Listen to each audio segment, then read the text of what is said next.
చదువుకున్న అనిపిస్తుంది, చదివి చెప్పిన అనిపిస్తుంది. ఎందుకంటే మీ ముఖాల్లో చూసే ఉత్సాహం, మీ అందరి ఆత్మీయత ఇన్ని సంవత్సరాల తర్వాత కలుసుకుంటే ఏమి ఆనందం, మరుపు రానిది మరవలేనిది ఈ సన్నివేశం. Really they are great. ఒక్కొక్కరి బయోడేటా వింటుంటే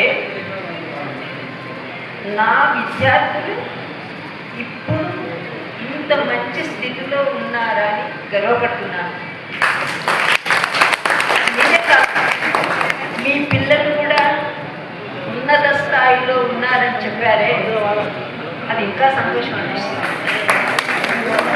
అలాగే ఇంకా ఇంకా ముందుకు సాగాలని ఆశిస్తున్నాను. ఈ సమ్మేళనం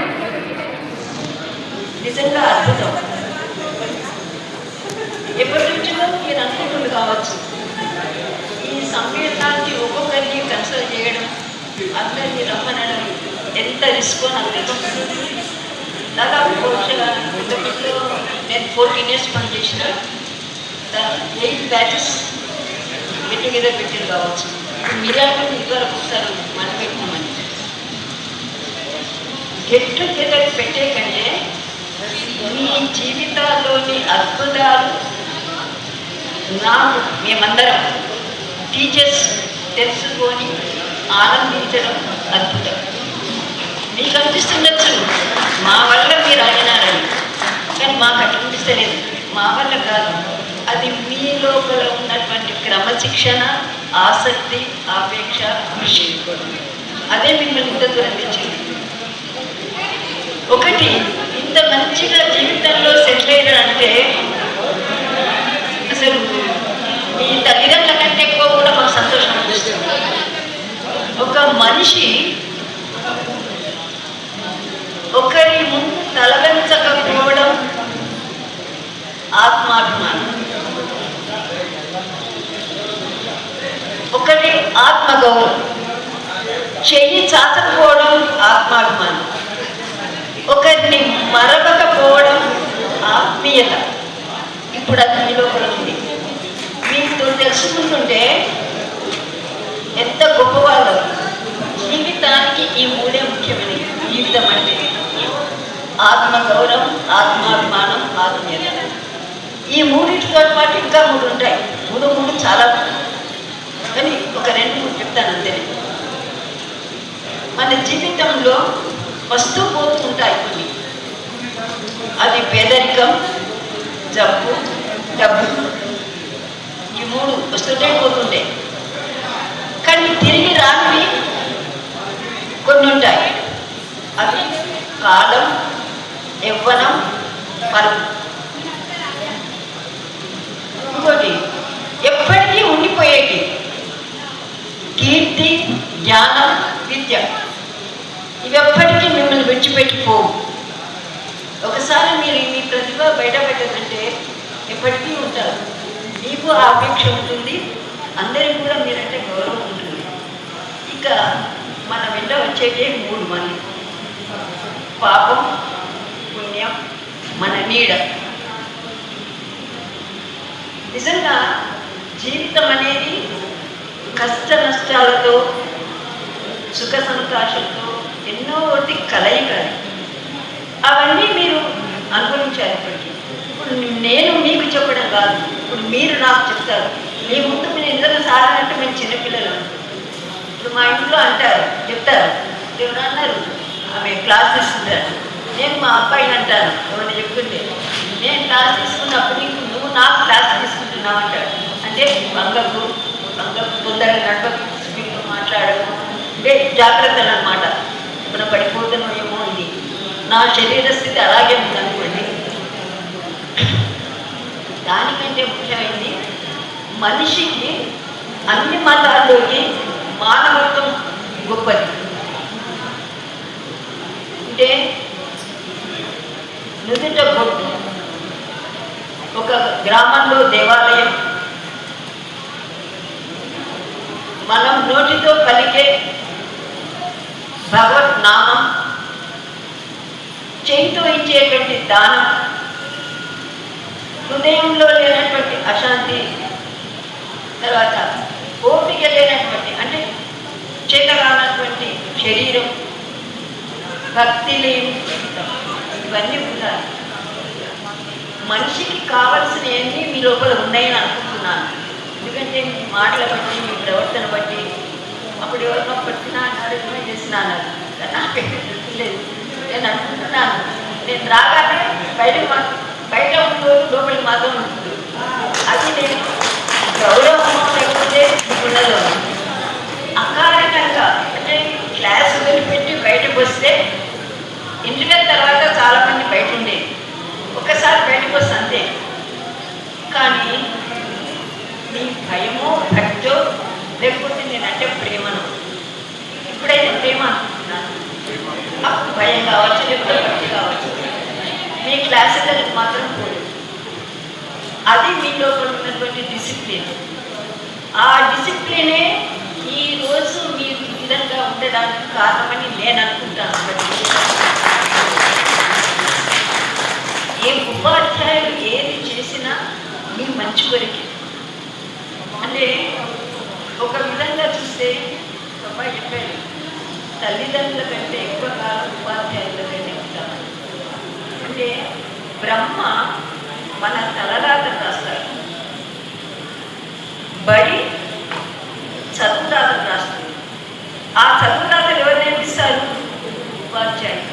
అంటే ఉపాధ్యాయులు మీకు చెప్పి మిమ్మల్ని మీ భవిష్యత్తును బంగారు బాటగా దిద్దాలనే ప్రయత్నం చేస్తారు. ఆ ప్రయత్నం మీరు చేశారు. అది మా గొప్పతనం కాదు. ఈరోజు మీరు ఇలా ఉన్నారంటే అది మీ గొప్పతనం. మీరు కష్టించి ప్రయోజకులై ఇంత మంచిగా స్థిరపడ్డారంటే అఫ్కోర్స్ మా దగ్గర రెండు చేతులు కలిస్తేనే చెప్పట్లేదు. మేము ఏమైనా చెప్పినా కావచ్చు. కాకపోతే ఏంటంటే చెప్పిన దానికంటే ఎక్కువ ఆచరించడం మీదనే ఉంది గొప్పతనం. ఆ ఆచరణ మీరు చేశారు. ఇంకోటి, a man who stops learning is old. whether 20 or 80, who keeps learning is young. The greatest thing in life is young. అంటే ఎప్పటికీ మీ హృదయానికి, నేను అనుకుంటాను ముసల్దానే, మావారు అంటుండేవారు, నేను ఇంతకుముందు బ్యాక్ చెప్పాను, నువ్వు ముసల్దాని ఎందుకంటే నీ మనసు ముసలి కాలేదు. అంటే ఎప్పుడూ మన మైండ్ను ఎలా ఉండాలి, అయ్యో నా వయసు ఎంత, నేను ఇది చేయలేదు అది చేయలేదు బాధపడదు. ఎప్పుడు కూడా ఫ్రెష్గా ఉండాలి, ఎవర్ గ్రీన్.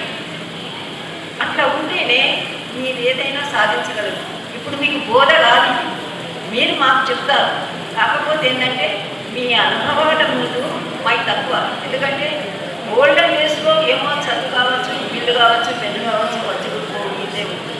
కానీ అప్పటికంటే ఇప్పుడు కార్యక్రమాలు కానీ, తర్వాత సైంటిఫిక్ కానీ, మెకానిక్ కానీ, ఎలక్ట్రానిక్స్ కానీ అన్నీ చాలా మార్పులు వచ్చాయి.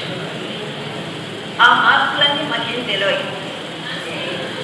కానీ ఒకటే, పిల్లలు బాగుంటే మాకంటే భవిష్యత్తు అన్నమాట. నేటి వాళ్ళే రేపటి ఓల్రెడీ గారు ఫస్ట్ చెప్పాను. అలాగే మీకు చాలా పరివర్తన వచ్చింది. ఇంత మంచిగా సెటిల్ అయిందంటే నాకు చాలా సంతోషంగా ఉంది. ఇంకోటి, ఈ ఆనందాన్ని నేను ఎప్పటికీ మరవలేదు. ఇది చెప్పిన కొద్ది ఇవన్నీ అన్నితో చెప్పాలని అవసరం లేదు. ఇప్పుడే చెప్తాను. ఒకటి, జీవితంలో సంపాదించడం గొప్ప కాదు, అది సద్వినియోగం చేయడం గొప్ప. ఒకరు ఆపదలో ఉన్నారంటే వాళ్ళని ఆదుకోవడం. ఒక మంచి మిత్రుడు ఎప్పుడు కూడా ఇతరులకు, తన మిత్రుడికి ఎలా సహాయం చేస్తాడు, ఆపదలో ఆదుకుంటాడు. అంటే ఒకరి సంతోషాన్ని చూసి నీకు సంతోషించు, ఒకరి ఆనందాన్ని చూసి నీవు ఆనందించు. ఒకరి బాధను చూసి నువ్వు బాగా పంచుకొని అతనికి రిలాక్సేషన్ ఇవ్వు. అది జీవితం అంటే. అదొక్కటే నేను మీకు చెప్పేది. ప్రతి ఒక్కరూ సంపాదిస్తారు. మనం డబ్బు మూల పెట్టుకుంటే ఏమొస్తుంది? మనం ఎప్పుడైతే రాదు. అంటే నేను దానం చేయి, ధర్మం చేయనని. భక్తి, ముక్తి అన్నీ కావాలంటే, నీకు జీవితంలో సార్థకత రావాలంటే దాన్ని సద్వినియోగం చేసుకో.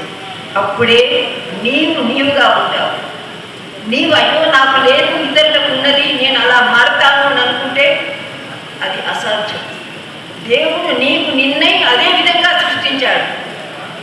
నీవు అతనిగా మారాలంటే మారలేదు. నీ కృషి, నీ జీవితం నీది. అది నీ చేతుల్లోనే ఉంది. నువ్వు ఎలా మలుచుకుంటే అలా అవుతుంది.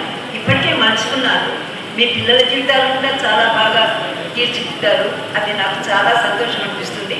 ఇది చెప్పుకుంటూ పోతే జరగదు. అందుకని ఒకటే అని చెప్పేది, wish you leave a happy, healthy, prosperous life. Wish you good luck. నేను అనుకుంటున్నాను, మున్పటిగా ప్రాబల్యం నాకు లేకపోవచ్చు, కానీ ఇప్పుడు మిమ్మల్ని చూసిన తర్వాత నాకు అనిపిస్తుంది ఎప్పటికీ పోదు. మనలో ఉన్నటువంటి ఆ ప్రేమ, ఆత్మీయత అవన్నీ మనతో పాటే ఉండాలి.